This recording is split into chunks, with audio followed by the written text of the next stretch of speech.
भाई गेट बंद करो।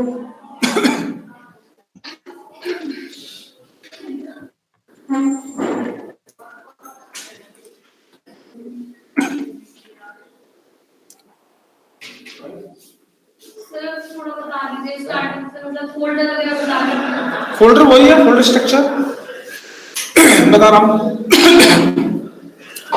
मैंने यहाँ पर एक आज की डेट का फोल्डर बनाया। जेएस के अंदर बनाया ना आपने, जेएसबी को बनाया वो कहीं पर? हाँ जेएस का बनाते हैं एक। अच्छा एक नया फोल्डर बनाया। हाँ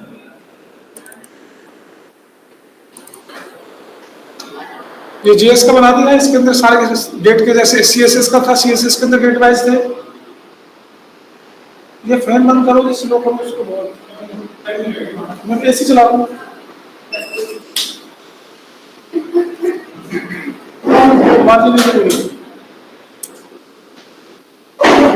तो इसके अंदर मैंने आज की डेट का फोल्डर बनाया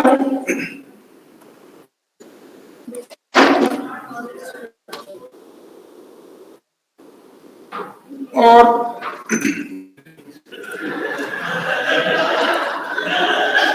यहां पे एक एचटीएमएल की फाइल बनाओ, index.html। और अपना जैसे स्ट्रक्चर बनाते थे वैसा स्ट्रक्चर बनेगा।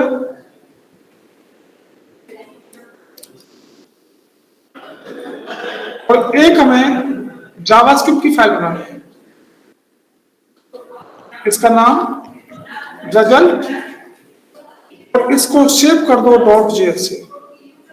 ये दो फाइलें बनानी है, एक HTML की और एक JS की।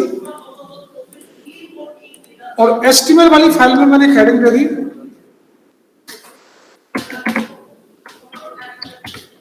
जावास्क्रिप्ट, और इसको लिंक करा दो स्क्रिप्ट सोर्स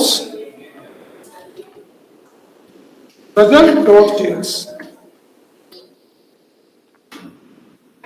ठीक है जी।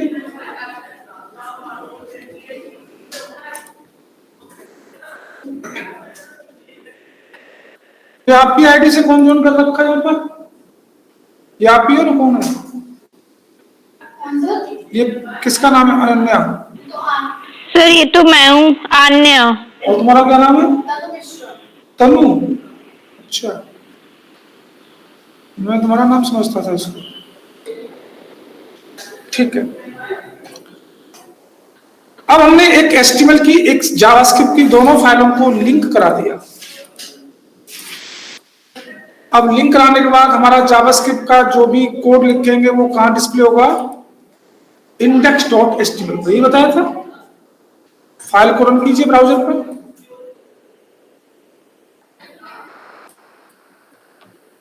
ये फाइल हमारी ब्राउजर पर रन हो गई। इस पर राइट क्लिक, इंस्पेक्ट, और यहां से कंसोल में चले जाओ। ये कंसोल है और ये हमारा ब्राउजर है। तो ब्राउजर में प्रिंट आने के लिए मैंने क्या बताया था? डॉक्यूमेंट डॉट राइट कोट्स में दिस इज जेएस। ये वाला मैसेज कहां प्रिंट होगा? ब्राउजर पर। ब्राउजर प्रिंट हो रहा है। और अगर मुझे कंसोल में प्रिंट करना है तो क्या लिखता हूं? Console dot log. तो ये कंसोल स्क्रीन प्रिंट होगा। हमने यहां पर दो मेथड देखे थे, डॉक्यूमेंट डॉट राइट ब्राउजर पर डिस्प्ले कराने के लिए, और कंसोल डॉट लॉग कंसोल पे प्रिंट कर देंगे। ठीक है जी। अब हमें जावास्क्रिप्ट की फाइल को ब्राउजर पर रन नहीं करना, यहां पर हमें सेटअप करना पड़ेगा Node.js का। आइए,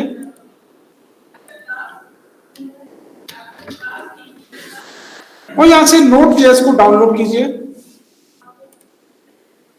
यहां लिखना है Node.js। इसकी वेबसाइट का नाम है nodejs.org। यहां पे जाना होगा। ये Node.js हम क्यों डाउनलोड इंस्टॉल कर रहे हैं ये बता रहा है। Node.js is an open source cross platform JavaScript runtime environment। JavaScript के कोड को, जावास्क्रिप्ट की फाइल को रन करने के लिए हमें इस Node.js की जरूरत पड़ेगी। अभी हम जो रन कर रहे हैं वो कहां रन कर रहे हैं? अपने ब्राउजर पर।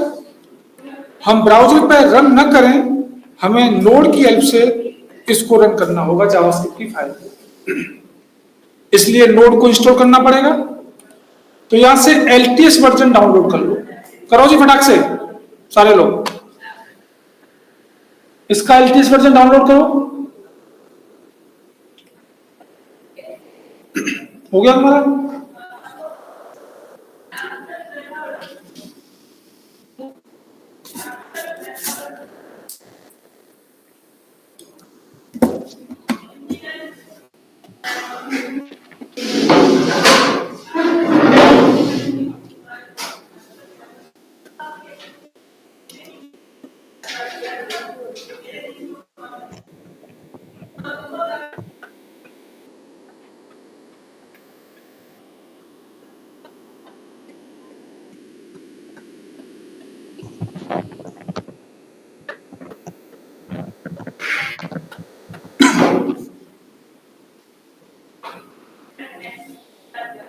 हो गया जी।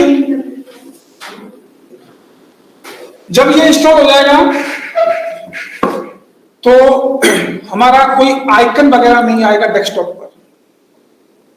ठीक है, हमें कैसे पता चलेगा ये इंस्टॉल हो गया?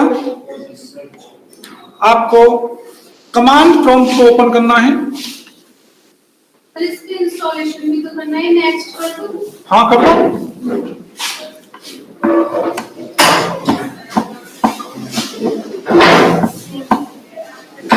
किसने बताया बच? नीचे का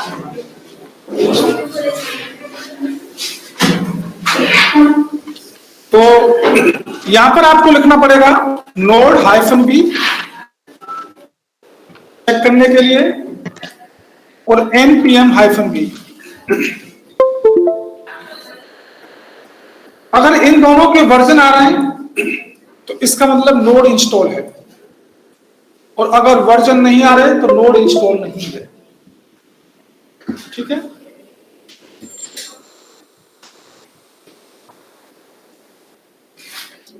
आ रहे सभी के?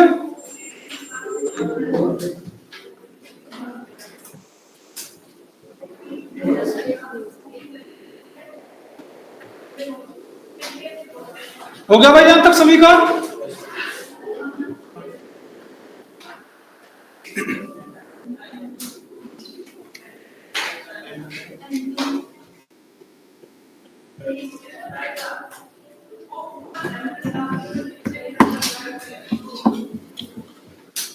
अब हम नोड की हेल्प से जावास्क्रिप्ट की फाइल को कैसे रन करेंगे वो यहां देखेंगे। इसको बंद कर दो, अपने VS कोड पे आओ, और VS कोड पे आने के बाद यहां पे टर्मिनल का ऑप्शन होता है। ये देखो यहां पे टर्मिनल और न्यू टर्मिनल, यहां पे टर्मिनल ओपन कर लेंगे। ये वाला कंसोल और ये वाला कंसोल सेम है। ये हमारे ब्राउजर का कंसोल है और ये हमारे VS कोड का टर्मिनल है, ये भी कंसोल सेम है। दोनों में कोई चेंजिंग नहीं है। लेकिन कंसोल में कभी डॉक्यूमेंट डॉट राइट का रिजल्ट नहीं आता, कंसोल डॉट लॉग का रिजल्ट आएगा। अब हमें ब्राउजिंग के लिए चीजों को नहीं देखना, कोड जावास्क्रिप्ट को हमें कंसोल में ही प्रिंट करना है। जैसे ही कोर जावास्क्रिप्ट खत्म होगा, एडवांस को लेके जाएंगे हम ब्राउजर के लिए। अभी तक बेसिक चीजों को देखना है हमें, तो बेसिक चीजों के लिए हम बार बार ब्राउजर पर जाके क्या करें? इससे बढ़िया है नोड को इंस्टॉल कर लो, नोड की हेल्प से रन कर लो, यही करने वाले हैं। तो डॉक्यूमेंट डॉट राइट को किया मैंने कमेंट, और यहां पर इस जावास्क्रिप्ट की फाइल को रन कैसे करेंगे? यहां लिखना होता है नोड स्पेस, और जावास्क्रिप्ट वाली फाइल का नाम क्या है? result.js। ये रन नहीं हुआ, क्यों नहीं हुआ? क्योंकि फाइल सेव नहीं होगी। सेव करो, एक बार दोबारा से रन कीजिए, रिजल्ट मिल गया। नोड स्पेस फाइल का नाम जो भी होगा जावास्क्रिप्ट वाली फाइल का नाम, इस टाइप से आपको इसको रन करना होगा।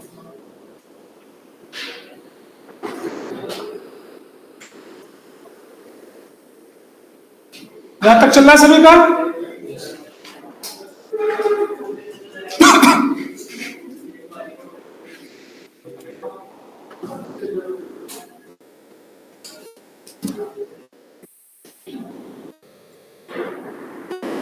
सर एक बार इंडेक्स वाली मतलब जो एचटीएमएल की फाइल है अब उससे तो कुछ करना ही नहीं, हमें लिंक करा रखा है। सर ये तो समझ ही नहीं आया क्या कर दिया आपने।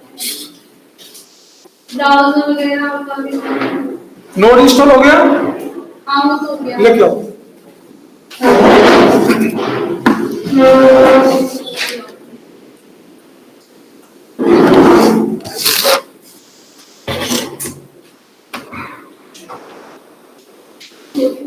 दो फाइलें बनाई हैं, हाँ एक तो एचटीएमएल की बना ली, इंडेक्स ऑन एचटीएमएल, एक result.js। एक ही फोल्डर में दोनों।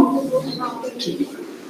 CSS क्यों लगेगी? जावास्क्रिप्ट बना रहे हैं, जावास्क्रिप्ट बना रहे हैं, अच्छा JS तो JS से सेव करना पड़ेगा इसे, पहली चीज तो। ठीक है, इसका एक्सटेंशन आएगा JS।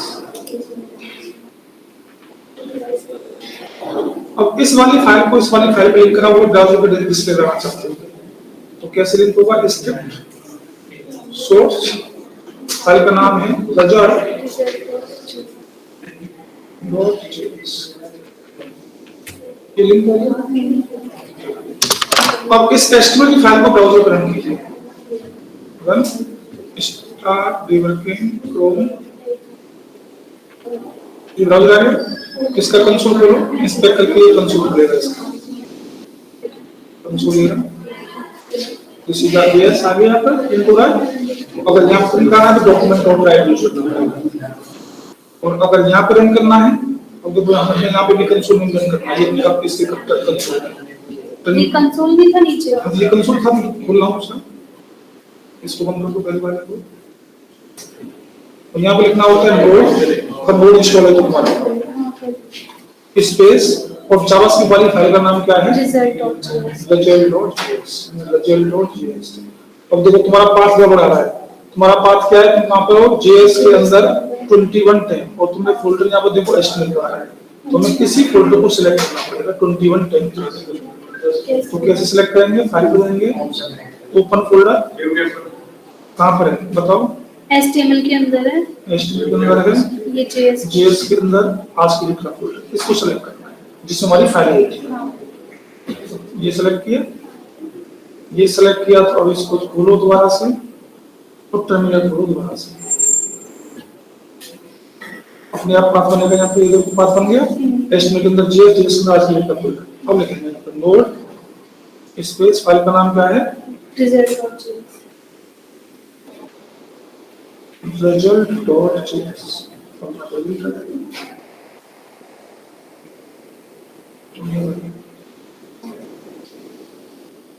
इंस्टॉल नहीं हुआ नोड भी? सर हो गया था, वर्जन आ रहा था लेकिन नोड हाइफन भी नहीं आ रहा। सर मैंने कमांड प्रॉम्प्ट में करा, देखो यहाँ पे भी आता है, तो सर कमांड प्रॉम्प्ट में तो आ देखो रहा नहीं आ रहा। CMD चेक करते हैं, नोड हाइफन भी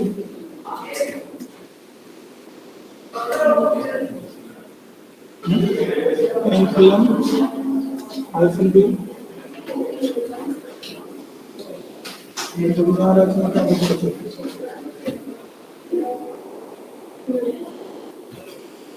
नोट तुमने ग्लोबली नहीं किया, मुझे सबके लिए चेक नहीं किया होगा ठीक है। तो फिलहाल क्या करना है, इसको अनस्टॉक करना, दोबारा से इंस्टॉल करना। अब आपको क्या करना है, यहाँ पर बटन मत करना, आप इसको सेव करते रहेंगे, ब्राउजर पे चेक करते रहेंगे। बातें की जो हमने ब्राउजर पर रन की थी एचटीएमएल की फाइल, सर जेएस वाला बोलना है, जेड जेएस वाला इसमें एक मिनट दिखा रहा हूं। जो एचटीएमएल की फाइल थी ये वाली, इसको ब्राउजर पर रन कीजिए, स्टार्ट डिबगिंग,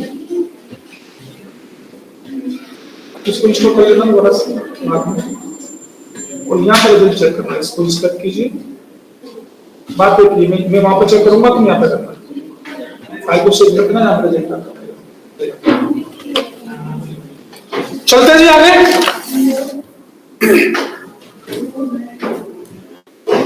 अब हमें करना क्या है, हमने यहां पर आपको वेरिएबल बताए थे के लिए,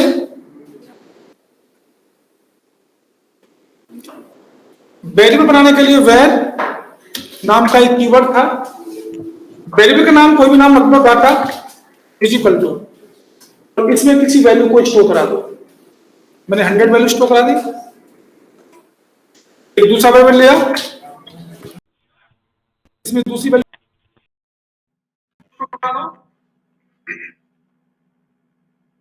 मैंने 100 और 50 वैल्यू को एक एक वेरिएबल में स्टोर करा दिया है।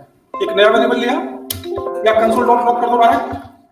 मुझे क्या करना है, डाटा मल्टीप्लाई बी, इन दोनों की वैल्यू मल्टीप्लाई होनी चाहिए।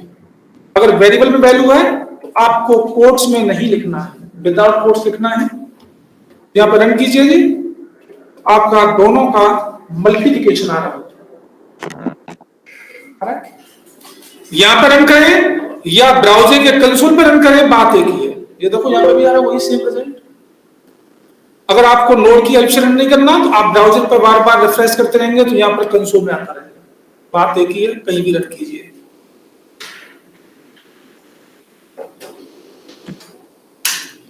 ठीक है जी।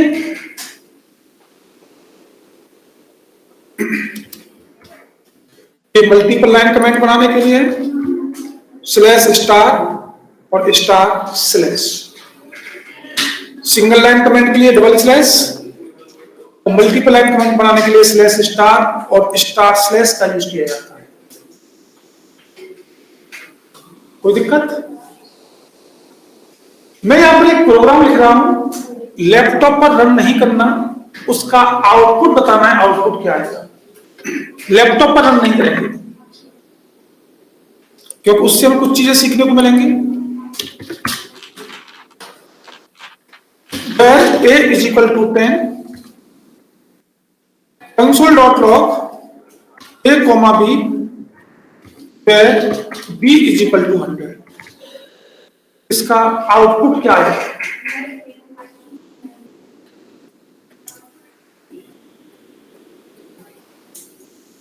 इसका आउटपुट क्या आएगा? सर ये एरर नहीं देगा क्योंकि हमने पहले ए और बी प्रिंट करा दिया, फिर बी ले रहे वही तो कह रहा हूँ, आउटपुट क्या है बता दीजिए। हैं 10 और मतलब 10 और 100 आएगा। 10 कॉमा बी आएगा। 10 कॉमा बी, बी तो आएगा नहीं, बी तो एक वेरिएबल है, वेरिएबल की वैल्यू आएगी या एरर आएगा, दो ही चीज आ सकती है। हैं सर एरर आएगी ना, एरर आएगी, ठीक है। और अब क्या आएगा, सॉरी अब क्या आएगा? सर अब भी एरर आएगी जब बी स्टार्ट नहीं हुआ तो। मतलब अब भी एरर आएगी और अब भी एरर आएगी, ऐसे कैसे हो सकता है? कुछ तो चेंज होगा दोनों में। 10 और अनडिफाइंड, अब आएगा 10 और अनडिफाइंड, और इसको हटा देंगे तो अब आएगा एरर। ऐसा क्यों? सुनिएगा, जावास्क्रिप्ट का होस्टिंग कॉन्सेप्ट क्या करता है, वो आपके प्रोग्राम में सबसे पहले जहां जहां वेरिएबल अवेलेबल हैं उनको सबसे टॉप पर इनिशियलाइज करता है पूरे प्रोग्राम में से। तो इस प्रोग्राम को उसने कैसे समझा होगा, where a comma B. Initialize कर दिया जी। उसके बाद जहां जो वैल्यू है उसको डिफाइन करेगा, a इज इक्वल टू 10, फिर 1 by 1 चलेगा line by line, console dot log a comma B और b इज इक्वल टू 100। अब देखो जी वेरिएबल तो इनिशियलाइज है a का और वैल्यू भी यहां पे है, तो यहां पे 10 उठ के आ जाएगा। अब b वेरिएबल इनिशियलाइज तो है लेकिन वैल्यू कहां डिफाइन है, कंसोल के बाद, इसलिए यहां पे क्या आएगा, अनडिफाइंड आएगा। और अगर आपने इसमें से बी को हटा ही दिया तो जो अवेलेबल ही नहीं है आप उस चीज को प्रिंट करा रहे हैं, इसलिए एरर देगा। दोनों में अंतर है, दिखाते हैं जी। पहले इसको देखिएगा, यहां पे आएगा 10 और अनडिफाइंड आ रहा है, और अगर मैं इसमें से बी को हटा देता हूं अब ये एरर देगा। और क्या कह रहा है, B is not defined, B है ही नहीं तो आप उसको प्रिंट करा रहे हैं, ऐसे कैसे हो सकता है। इधर समझ में आया। तो जो जावास्क्रिप्ट का इंटरप्रेटेड होता है वो लाइन बाय लाइन कोड को रन करता है, और जावास्क्रिप्ट का होस्टिंग कॉन्सेप्ट क्या कहता है जी, पूरे प्रोग्राम में जितने भी वेरिएबल होते हैं वो सबसे पहले टॉप पर जाकर इनिशियलाइज होते हैं, फिर वो line by line code read होता है। ये होस्टिंग कॉन्सेप्ट होता है। हाँ ठीक है जी।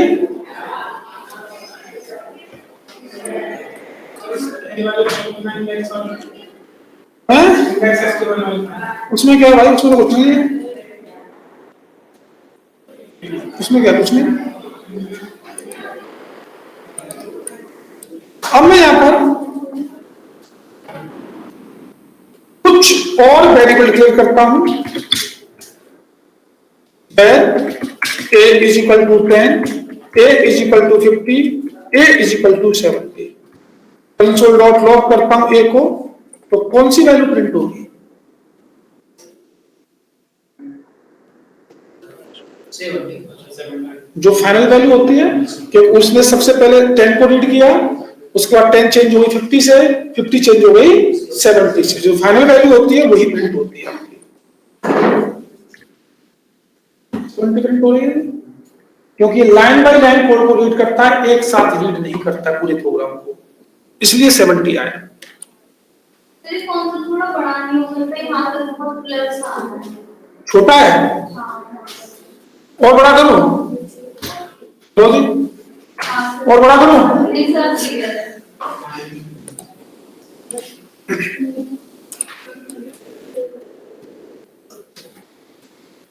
इसके बाद हमारे जावास्क्रिप्ट में आते हैं ऑपरेटर। चलते हैं ऑपरेटर की तरफ, और कौन कौन से ऑपरेटर हैं दिखाते हैं आपको। नाम नोट करें जी इनका पहले।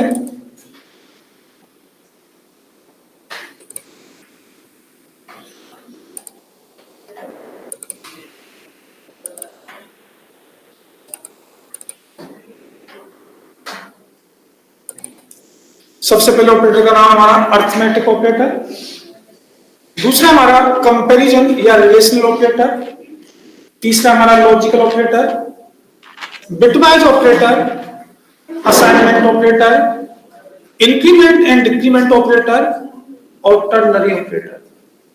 ये सारे ऑपरेटर हमारे जावास्क्रिप्ट में यूज होते हैं।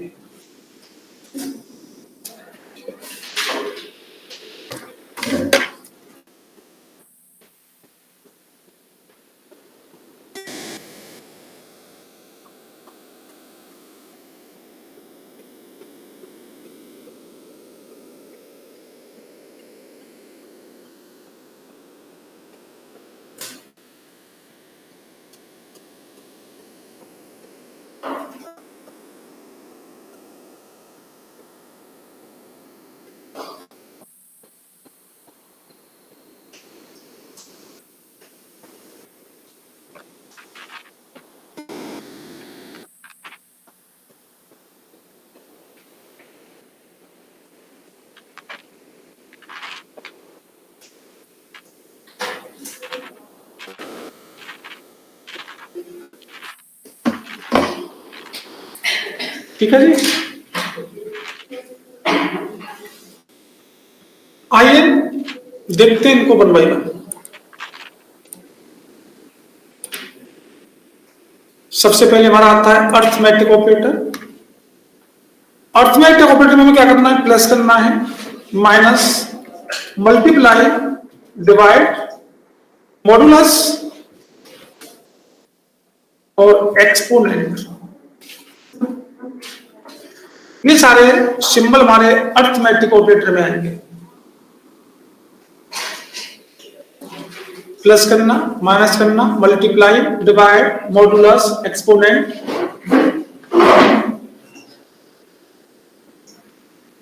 इनका एक एक एग्जाम्पल देखिएगा।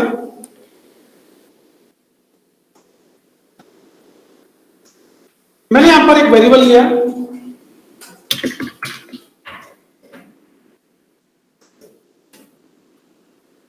और एक और वेरिएबल ले लो,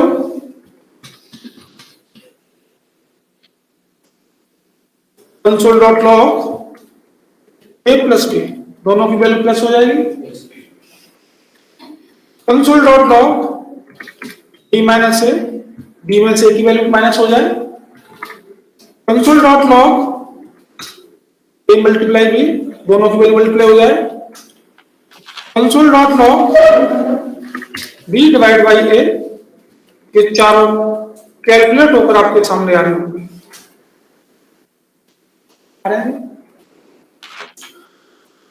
नेक्स्ट हमारा मॉडुलस और एक्सपोनेंट। सर आपने मोड के बाद क्या लिखा है, डबल स्टार? हाँ, डबल स्टार पावर के बता रहा हूँ इसको, देखिए क्या होता है। इसके बाद नेक्स्ट हमारा मॉडुलस, कंसोल डॉट लॉग ए मॉडुलस 3, मतलब रिमाइंडर बताता है रिमाइंडर कितना बचेगा। तो 3 3 9, रिमाइंडर 1 बचेगा। ये रिमाइंडर का काम है, रिमाइंडर बताता है। Console dot log A exponent 3, मतलब ए की पावर 3, ये कितना है 10, तो 10 इंटू 10 इंटू 10 1000। कोई आ रहा है? तो पावर में तो हमारा निशान होता है, सिंबल जो ऐसे कहां से होता है, उल्टा भी होता है। देखो जी, ये जावास्क्रिप्ट है, कुछ तो चेंज होगा। इसमें यूज होता है। अब यहाँ पर जावा की कंपैरिजन जावास्क्रिप्ट से न करें, वो जावा है, ये जावास्क्रिप्ट है। ठीक है।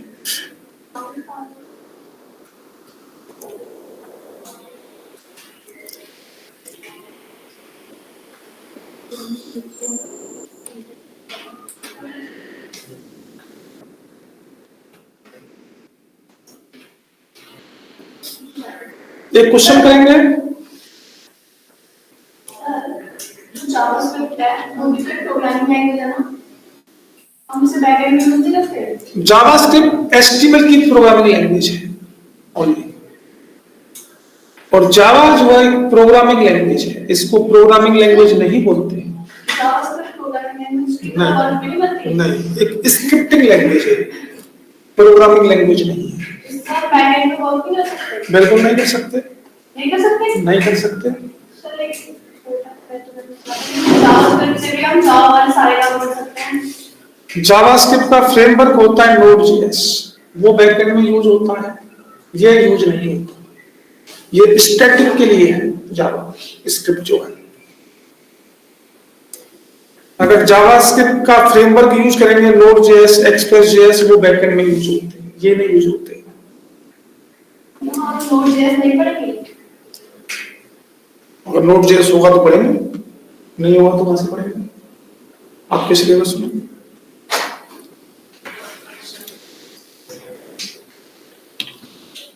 एक क्वेश्चन है आपके लिए, थोड़ा सा सोचिए कैसे हो सकता है।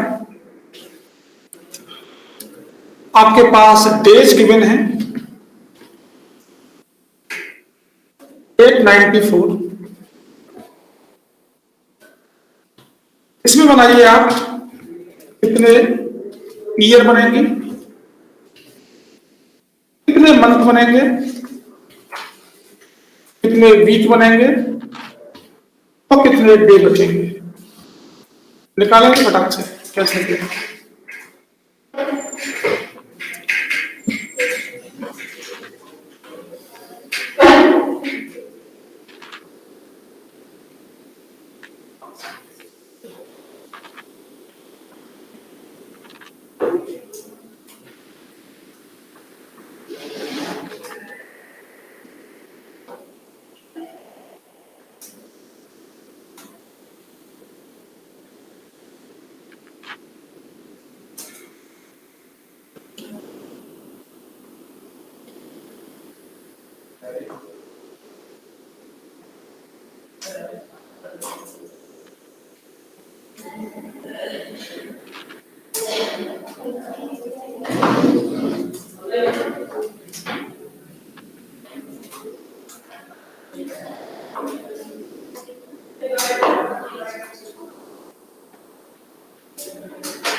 निकला।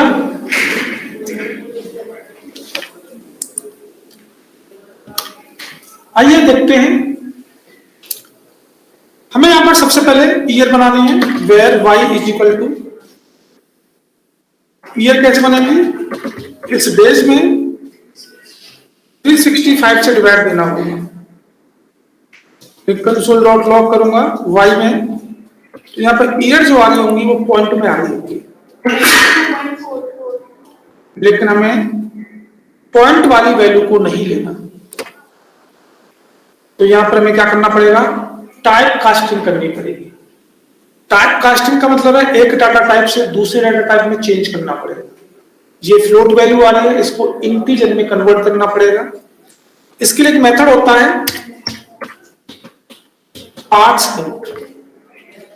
पार्ट्स इंट क्या करेगा, जो डिवाइड करने के बाद जो वैल्यू आ रही है वो केवल इंटीजर आएगी, फ्लोट वैल्यू नहीं आएगी। तो y में केवल 2 आ रहा होगा, चेक करें 2 आ रहा है। 2 साल बन गए।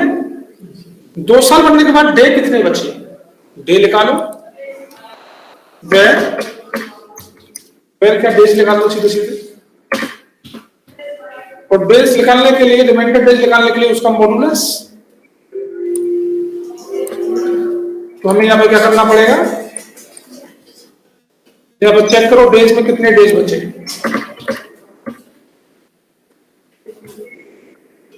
164। 164 में ईयर तो बन नहीं सकती, मंथ बनेंगे। मंथ बनाओ, m is equal two parts int, वही टाइप कास्टिंग करनी पड़ेगी। तो डेज है डिवाइड बाई 30। m में क्या आ रहा होगा, कितने मंथ बने वो बताएगा। 5 मंथ। 5 मंथ बनने के बाद डे कितने बचे उतने उनको निकालो। तो सेम इसका मॉडुलस 30। चेक करें जी कितने डेज बचे, 14। और 14 में हमारे क्या नहीं बनेंगे, मंथ तो बनेंगे नहीं, वीक बना सकते हैं। इसको 6 कर दो, जिससे हमारे 16 डेज बचेंगे। 16 डेज आ रहा है। अब 16 डेज बनने के बाद हमारे वीक निकालो, where w is equal to वही parseInt days divide by 7। इसमें कितना आ रहा होगा डब्ल्यू में? 2 वीक। 2 वीक बनने के बाद डे कितने बचे? रिमाइंडर डेज निकालो। इसका मॉडुलस 7, डेज में चेक कराओ, 2 डेज आ रहा हो गया। सबको प्रिंट करा दो साथ साथ। ईयर फिजिकल, एक टेक्स्ट मैसेज हो गया। कॉन्ट्रैक्ट कराने के लिए ईयर कहां पर? वाई में। मंथ, मंथ कहां पर है आपने? एम में। वीक कहां पर है? और days is equal two days कहां पर है? डेज। सारी चीजें प्रिंट हो गई। चेक कर 2 ईयर 5 मंथ 2 वीक 2 डेज। अपना इनपुट चेंज करते रहो, बताता रहेगा, बता देगा कितनी ईयर कितने मंथ क्या है। 4 year 2 month 0 week 1 days. Input change करते रहेंगे, चलता रहेगा। इस तरीके से बनाना है।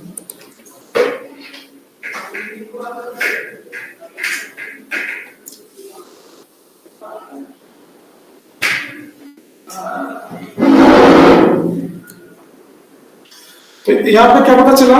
पार्सिंग नाम के मेथड को कब यूज करना है? जब आपको टाइप कास्टिंग करनी है।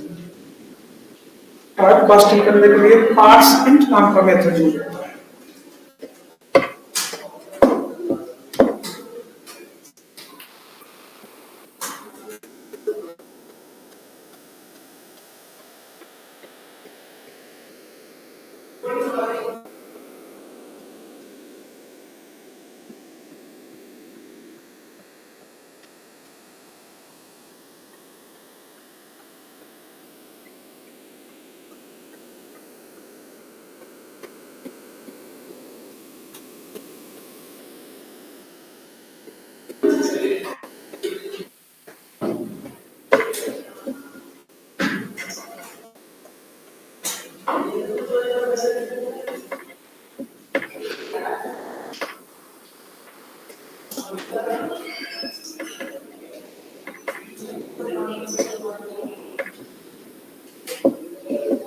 हो गया?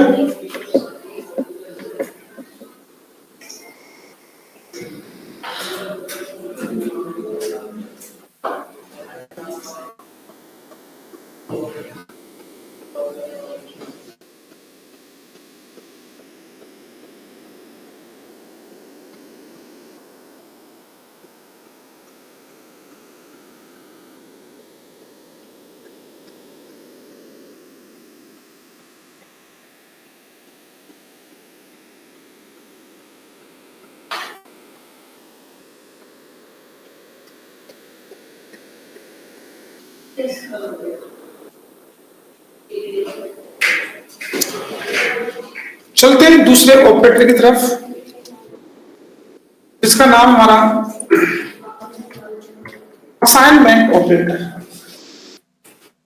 असाइनमेंट ऑपरेटर से मतलब है हमारी वैल्यू बार बार असाइन होनी चाहिए, उसी को हम असाइनमेंट ऑपरेटर कहते हैं।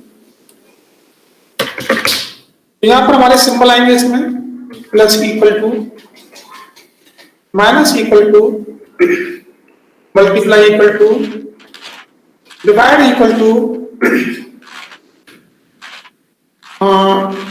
Modulus equal to, exponent equal to. मतलब इक्वल से क्या होगा? पुरानी वैल्यू न्यू वैल्यू से असाइन होगी, इसीलिए इसका नाम है असाइनमेंट ऑपरेटर। कैसे असाइन होगी आइए देखते हैं। एक वेरिएबल लिया, एक ही वैल्यू हमने 20 दे रखी है। Console dot log A plus equal to 30, तो ये क्या करेगा? 20 प्लस 30 इज इक्वल टू 50। हमारी एक की वैल्यू असाइन हो गई 50। अब एक की वैल्यू 20 नहीं है, एक की वैल्यू 50 असाइन हो चुकी है। कंसोल डॉट लॉग पे मल्टीप्लाई इक्वल टू 5, तो मल्टीप्लाई जो होगा वो 50 में होगा। 50 इंटू 5 इज इक्वल टू 250, और ए की वैल्यू साइन हो चुकी है 250। सेम उसी तरीके से console dot log A minus equal to 17, तो 17 जो माइनस होगा वो 250 में से माइनस होगा, जो भी आए। इस तरीके से वैल्यू बार बार असाइन हो रही है। Console dot log A exponent modulus equal to 7 कर दो, ये रिमाइंडर बताएगा, जितना भी रिमाइंडर बचेगा। 2 वैल्यू हमारी असाइन हो चुकी है 2। Console dot log A exponent equal to 5, तो 2 की पावर 5। इस तरीके से वैल्यू बार बार असाइन होती है, पुरानी वैल्यू न्यू वैल्यू से असाइन होती जा रही है।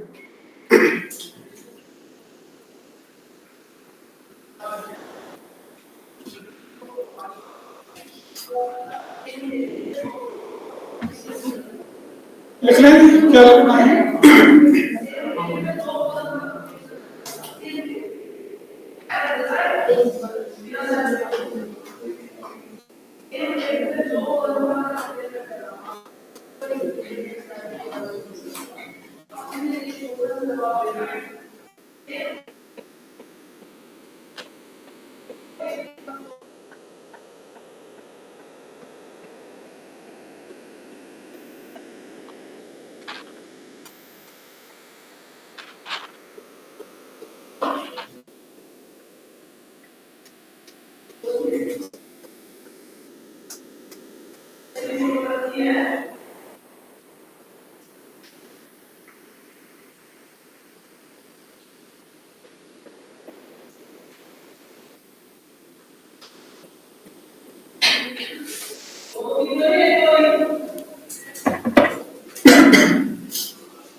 हो गया?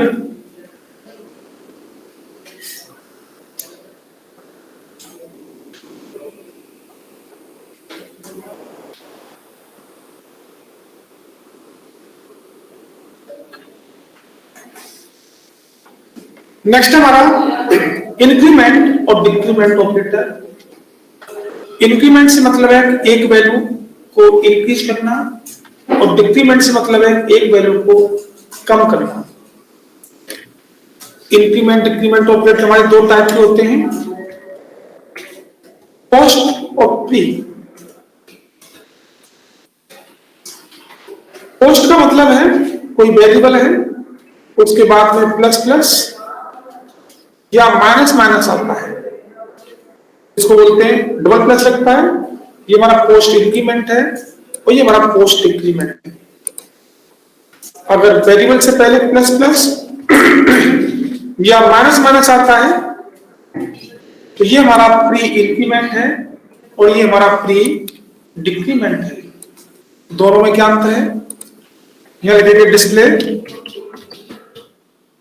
फर्स्ट एंड इंक्रीमेंट और डिक्रीमेंट। जो वैल्यू हमने इनिशियलाइज कर रखी है वही वैल्यू हमारी पहले डिस्प्ले होगी, देन नेक्स्ट स्टेप में जाकर वो इंक्रीमेंट या डिक्रीमेंट होती है। प्री वाले में क्या होता है? इंक्रीमेंट और डिक्रीमेंट फर्स्ट देन डिस्प्ले। पहले प्री वाला वैल्यू को इंक्रीमेंट या डिक्रीमेंट करता है, देन उसको डिस्प्ले कराता है। कैसे कराता है इसका एक एग्जांपल देखते हैं।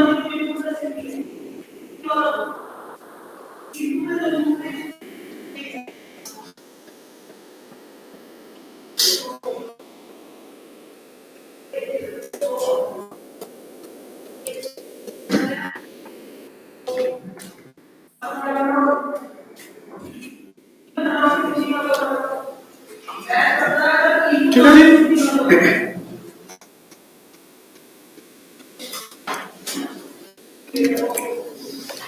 यहां पे वेरिएबल लेती है, वो वेरिएबल ले लेते हैं ए और बी, दो वेरिएबल लिए हमने। Console dot log A plus plus, कौन सा इंक्रीमेंट है हमारा? Post increment. और पोस्ट इंक्रीमेंट का काम है पहले उसी वैल्यू को, तो यहां पर क्या रहा होगा हमारा 20 आ रहा होगा। ये नेक्स्ट स्टेप में जाकर इंक्रीमेंट या डिक्रीमेंट करता है। अगर मैं चेक करूंगा अब यहां पर इसने 21 बना दिया, बना दिया जी। सेम इसी तरीके से कंसोल डॉट लॉग, मैंने कहा बी माइनस माइनस, तो ये क्या करेगा? प्रीवियस वैल्यू जो डिफॉल्ट है उसी को उठाएगा। तो यहां पे भी हमारा क्या रहा होगा 30। तो अगर मैं चेक करूंगा कंसोल डॉट लॉग में, इसने यहां पर 29 एक डिक्रीमेंट किया होगा, पता है जी। अगर मैं प्री वाले की बात करूं, ये तो पोस्ट हो गया। Console dot log plus plus A, इसने क्या किया होगा? पहले 20 को 21 बनाया होगा, फिर उसके बाद यहाँ पे डिस्प्ले कराया होगा। ये एक ही स्टेप में कर देता है।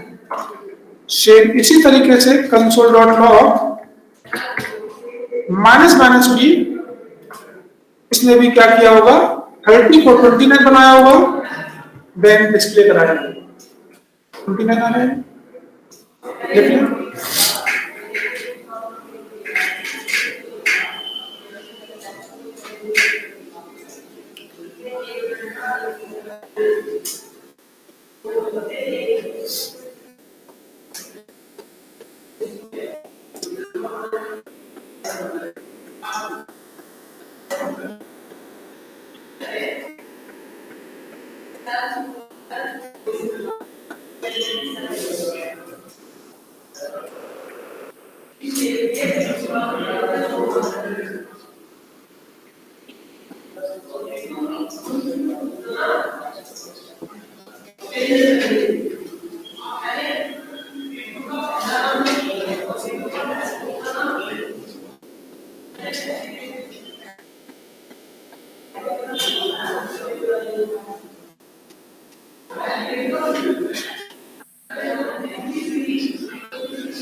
ठीक है जी।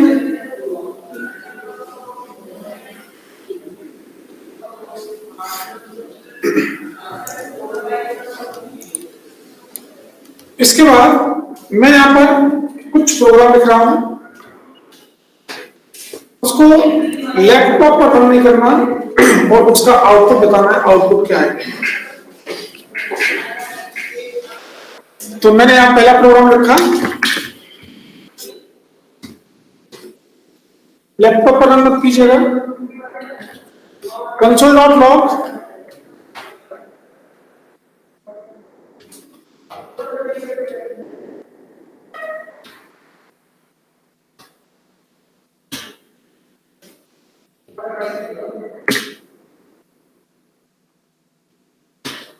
निकालें फटाक से आंसर, देखिए वो भी पर क्या आउटपुट आएगा।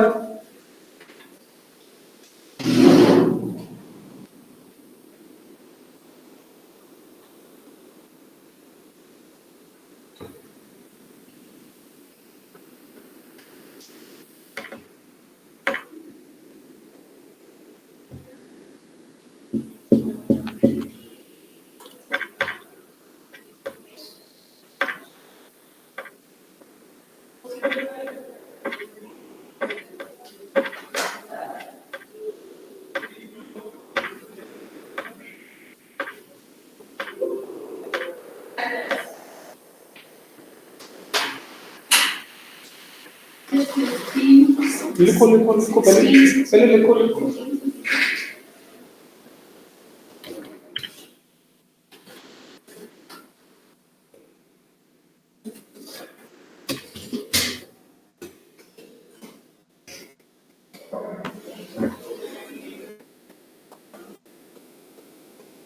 बताओ। 15, 16, 15, 15, 16, फिर 16, फिर 15, फिर 14। इसी वाला इससे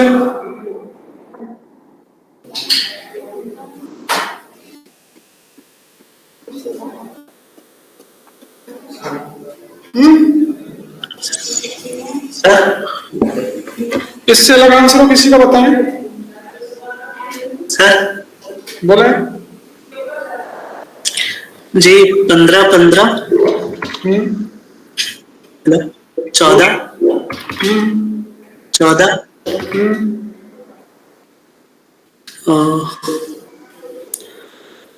और कुछ नहीं। जी जी 14 फिर 14 अरे मेरे भाई लिख लो, पहले मैंने तुमसे कहा कॉपी पर लिख लो यार, तब बताओ एक साथ यार ये क्या है।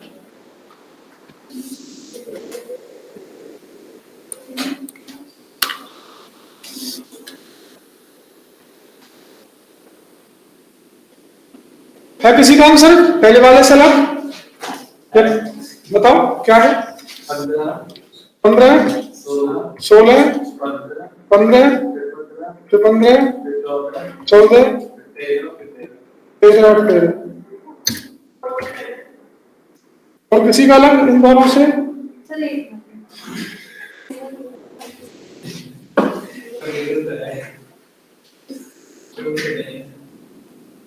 हाँ जी बताओ, तुम बता रही थी। तो मेरा से कुछ ऐसे का एंड में कर दूंगा। मैंने तो फर्स्ट वाले कर लिया।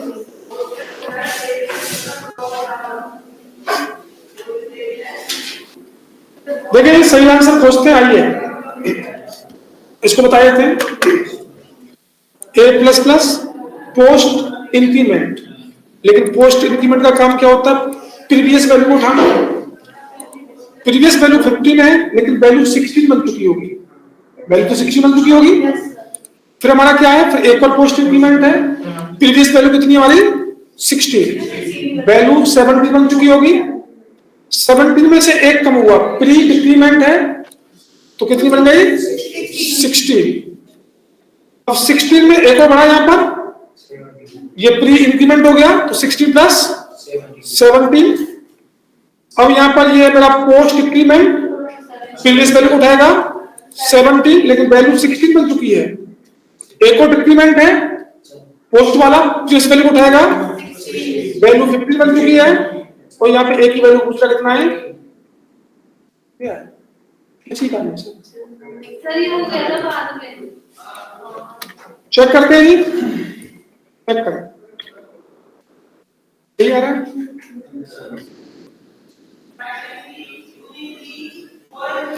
एक और एग्जांपल आपके लिए, उसका रिजल्ट निकालें फटाक से।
सर।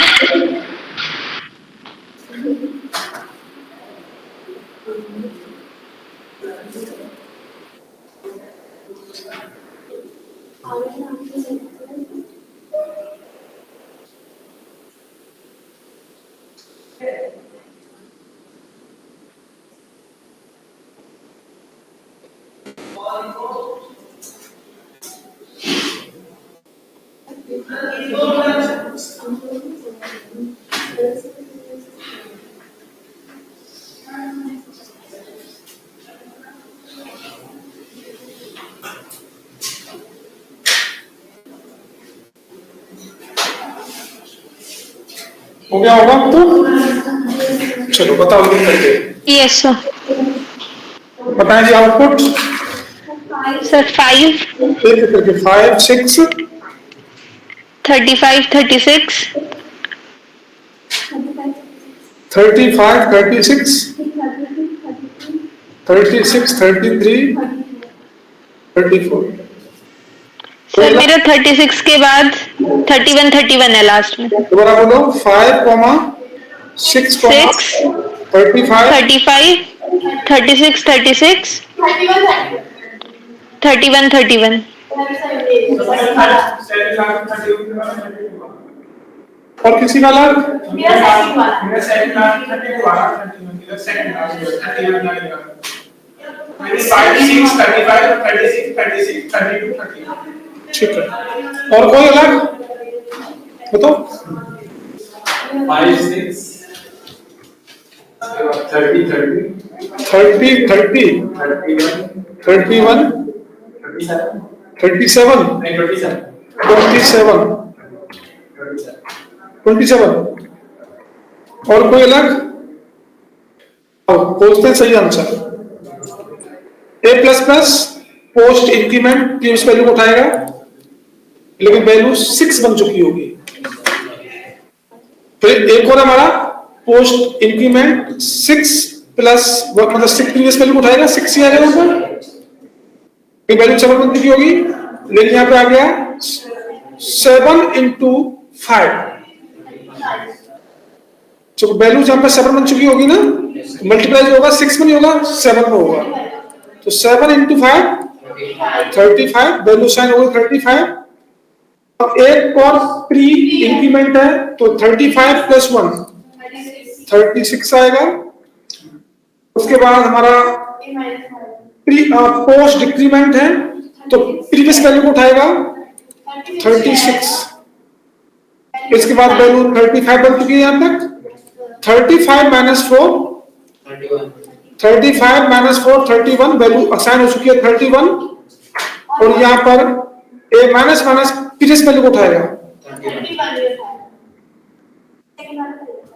तो यही आंसर है इसका ठीक है एक और लास्ट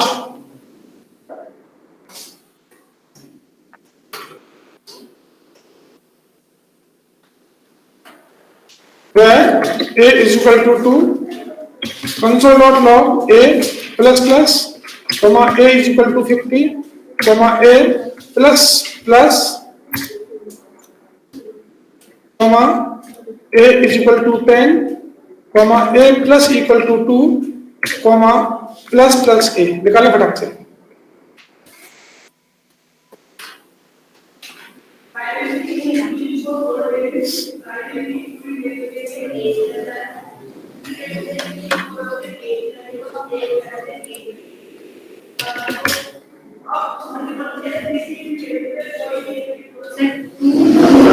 टू 50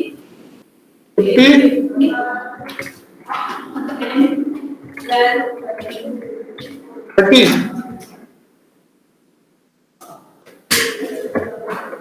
और किसी का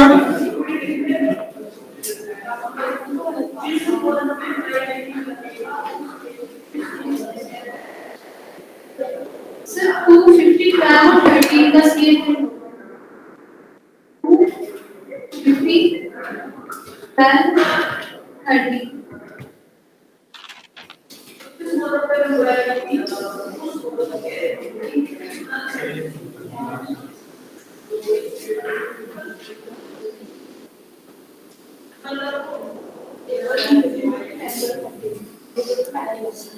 आइए सही आंसर खोजते हैं। ए प्लस प्लस प्रीवियस वैल्यू उठाएगा, वैल्यू बन गई 3, ए इक्वल टू 50 है, 3 से कोई मतलब नहीं, 50 असाइन हो गया तो 50 आएगा। P sorry post increment previous value को उठाएगा,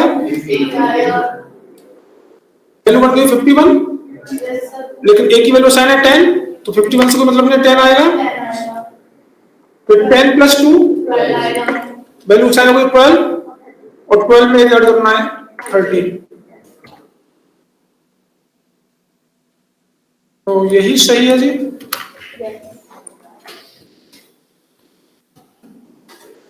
इस तरीके से कुछ ये काम होता है। चलते हैं आगे। नेक्स्ट ऑपरेटर का नाम हमारा कंपैरिजन ऑपरेटर। वैल्यू को कंपेयर कराना है, तो वैल्यू कंपेयर कब होती है? जब कम से कम 2 वैल्यू होंगी। जब तक 2 वैल्यू नहीं होंगी कंपेयर नहीं होंगी। तो यहां पर कंपेयर कराने के लिए कौन कौन से सिंबल हैं? Greater than, less than, greater than equal to, less than equal to, equal to, triple equal to, not equal to, और नॉट इक्वल टू। हमारे कंपैरिजन कंपेयर कराने के लिए ये यूज होंगे। इक्वल टू है ना पक्का? हाँ 3 इक्वल टू है। हाँ 3 इक्वल टू है। देखते हैं इनका एक एग्जांपल। आइए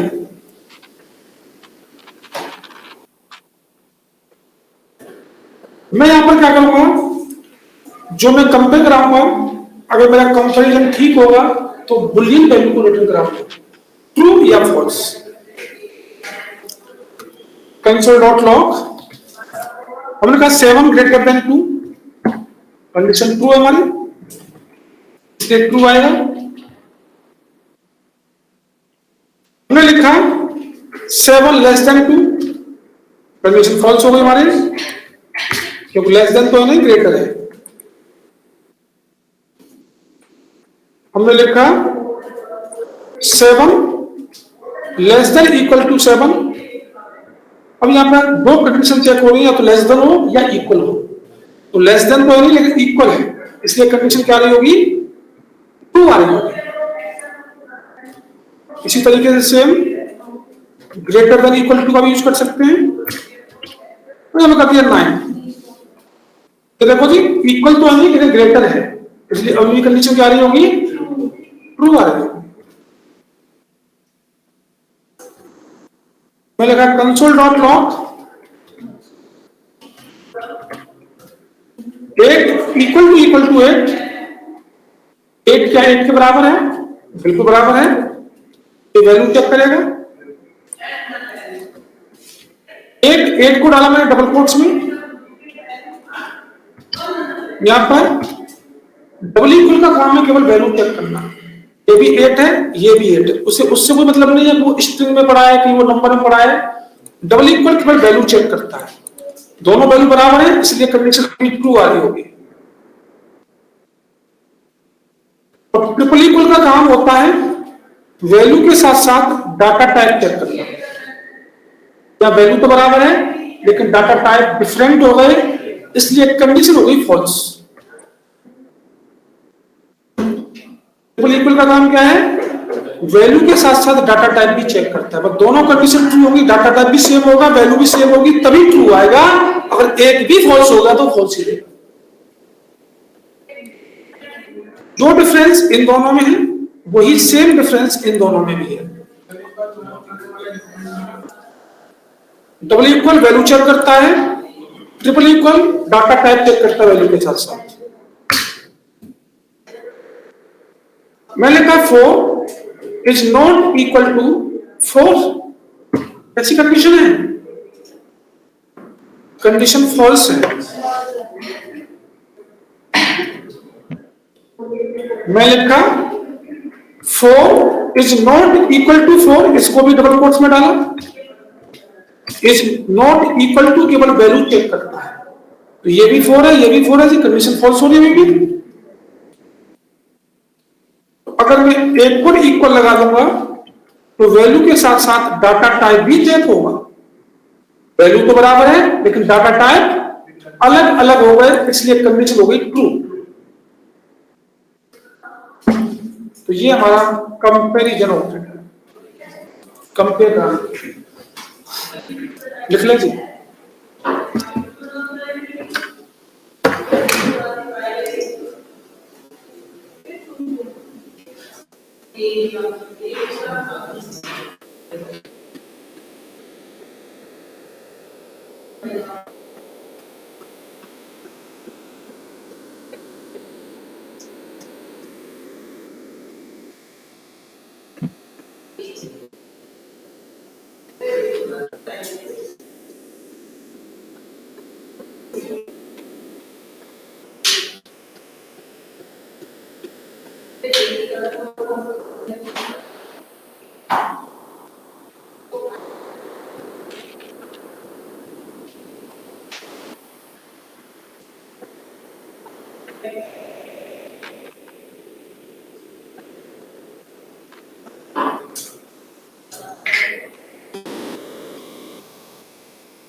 तो ये सब काम हम जब भी कर सकते थे ना, जब हम जावास्क्रिप्ट को लिंक नहीं कराते HTML फाइल से।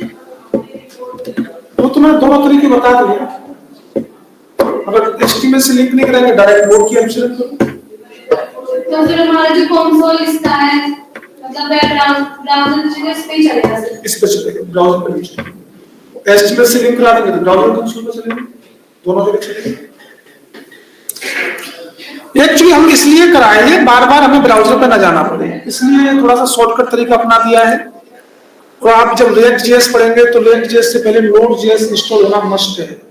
आप यहाँ पे टर्मिनल पे काम करना सीख जाएंगे कैसे काम होता है, इसलिए थोड़ा सा आप एक दो चीजों को देखते हो, नहीं तो डायरेक्ट ब्राउजर भाई जावास्क्रिप्ट को ब्राउजर पे लेके जाना है, देखा जाए तो एक्चुअली आगे चल के ब्राउजर पे ही लेके जाएंगे इसको। तो ये बेसिक चीज है, तो इनको यहाँ पे कंसोल में दिख लेते हैं।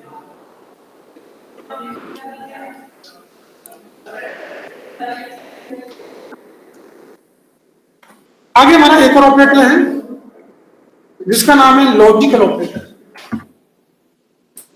लॉजिकल में logical and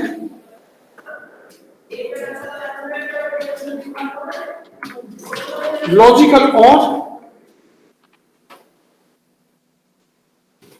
logical not.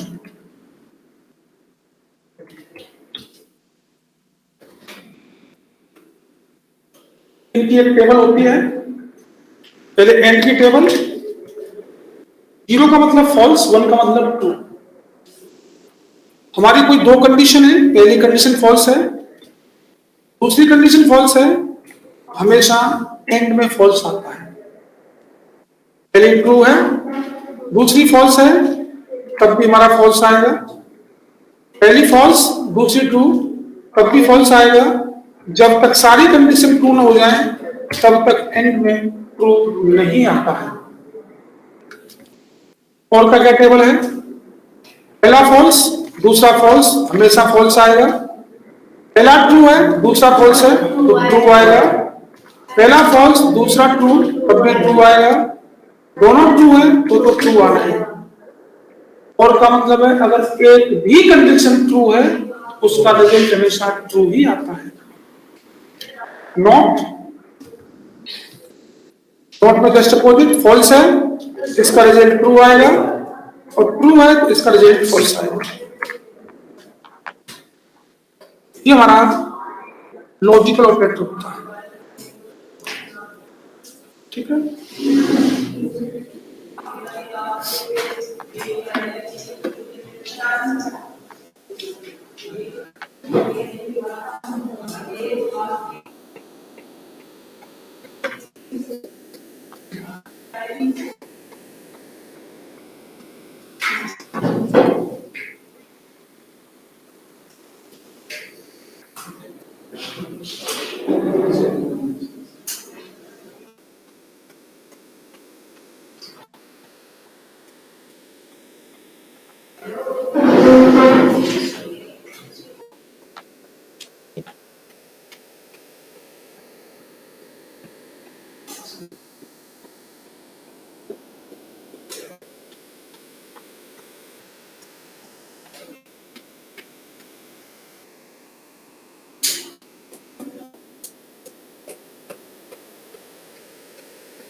Console dot log पहली कंडीशन थी 7 ग्रेटर देन 2, बिल्कुल सही है।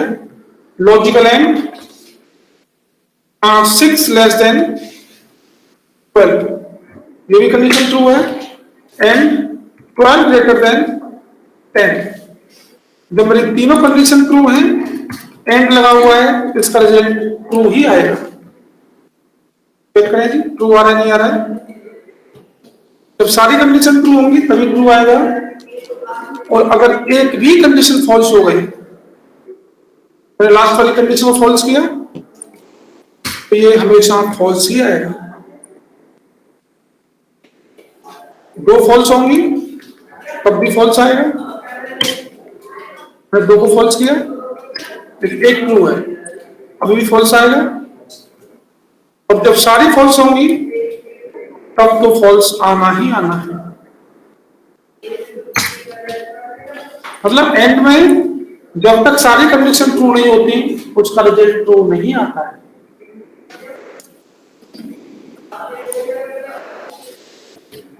ठीक है जी। और में क्या होता है, आइए, जहां एंड है वहां पे और लगाया, सारी कंडीशन ट्रू हुई, ये ट्रू आएगा। मैंने एक कंडीशन को फॉल्स किया, बाकी दो ट्रू है अभी आपकी।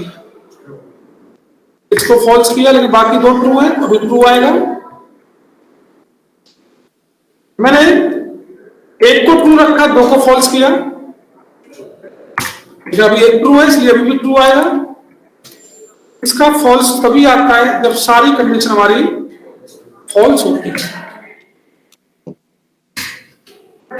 जब सारी फॉल्स होंगी तभी इसका रिजल्ट फॉल्स आएगा, नहीं तो हमेशा ट्रू आता रहेगा। Not, just opposite, console dot log, इसका रिजल्ट क्या रहा था, अभी फॉल्स था तो मैंने यहां पे नॉट लगाया, तो जब फॉल्स आ रहा है इसका रिजल्ट तो इसका उल्टा आएगा, ट्रू। और कोई कंडीशन ट्रू है, console dot log is not equal to, मैंने कहा 7 ग्रेटर देन 2, जी बिल्कुल सही बात है जी, ट्रू ट्रू है लेकिन नॉट लगा रखा है इसलिए क्या आएगा, फॉल्स आएगा। ये आपके logical operator.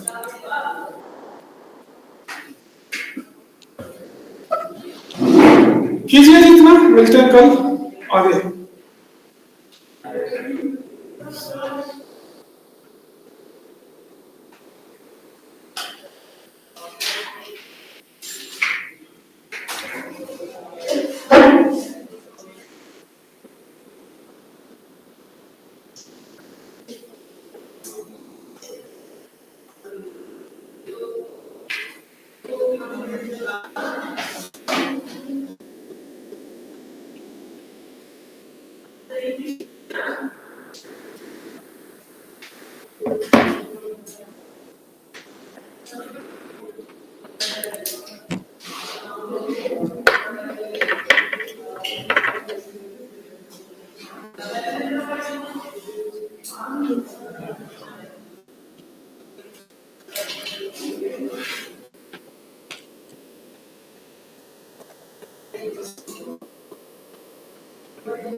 Happy birthday sir जी। नया मेंबर।